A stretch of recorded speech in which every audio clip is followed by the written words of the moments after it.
வணக்கம் நண்பர்களே, சிபிஎல்லின் சிந்தனை களத்திற்கு உங்களை மகிழ்வோடு வரவேற்கின்றேன். வாழ்க மகிழ்வுடன். தினம் ஒரு திரவியம் மனதுக்கும் உடலுக்கும். பிறரை காட்டிலும் அதிகமாக அறிந்து கொள்ள முயலுங்கள். பிறரை காட்டிலும் அதிகமாக உழைக்க கற்றுக்கொள்ளுங்கள். பிறரை காட்டிலும் குறைவாக மற்றவர்களிடமிருந்து பெறுவதற்கு முயலுங்கள். இவைதான் வெற்றி பெற வேண்டிய வழிமுறைகள். வெற்றி பெறணும் அப்படின்னு சொன்னா பிறரை காட்டிலும் அதிகமாக அறிந்து கொள்ள முயற்சி செய்யணும். பிறரை காட்டிலும் அதிகமாக உழைக்க கற்றுக்கொள்ள வேண்டும்.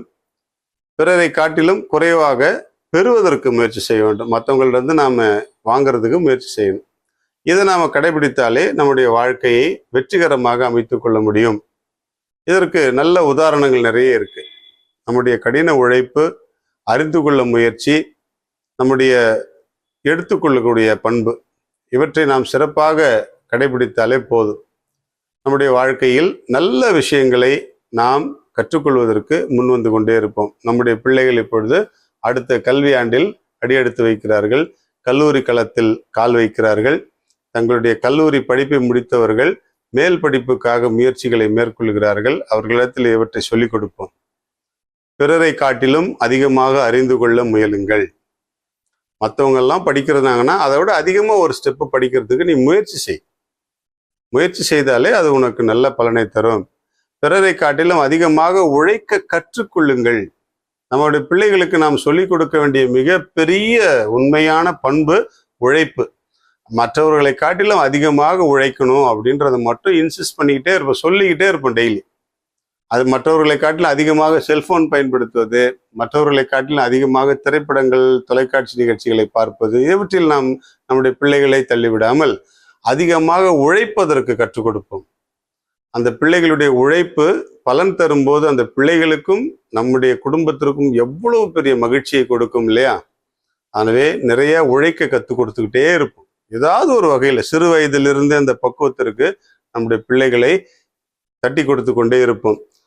கடைசியாக பிறரிடத்திலிருந்து எதையும் எதிர்பார்க்காத ஒரு சூழ்நிலையை நம்முடைய பிள்ளைகளுக்கு மனநிலையை உருவாக்கி கொள்வோம்.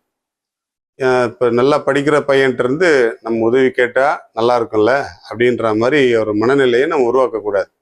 அவங்கள பார்த்து நாமளும் நம்ம தெரிஞ்சுக்கணும் அப்படின்ற ஒரு மனநிலையை தான் உருவாக்கணுமே தவிர எப்பொழுதுமே அடுத்தவங்க நமக்கு உதவி செய்வாங்க, அவங்க சொல்லி கொடுப்பாங்க அப்படிங்கிற மாதிரியான ஒரு மனநிலையை நம்ம உருவாக்கக்கூடாது. நம்முடைய பிள்ளைகளுக்கு நல்ல உற்சாகமான பண்புகளை நாம் சொல்லிக் கொடுப்போம். நன்றாக அறிந்து கொள்வதற்கு பக்குவப்படுத்துவோம். உழைப்பதற்கு சொல்லிக் கொடுப்போம். பிறரை எதிர்பார்க்காமல் வாழ்வதற்கு பக்குவப்படுத்துவோம். அவர்கள் நல்ல முறையில் வாழ்வார்கள். வாழ்க மகிழ்வுடன். சுரைக்காய் மிக முக்கியமான ஒரு குணத்தை கொண்டிருக்கிறது. என்ன அப்படின்னு சொன்னா, சிறுநீரக கோளாறுகளை நீக்கி உடலில் உள்ள நச்சுக்களை எல்லாம் வெளியேற்றக்கூடிய மிக அருமையான ஒரு உணவுப் பொருள் சுரைக்காய்.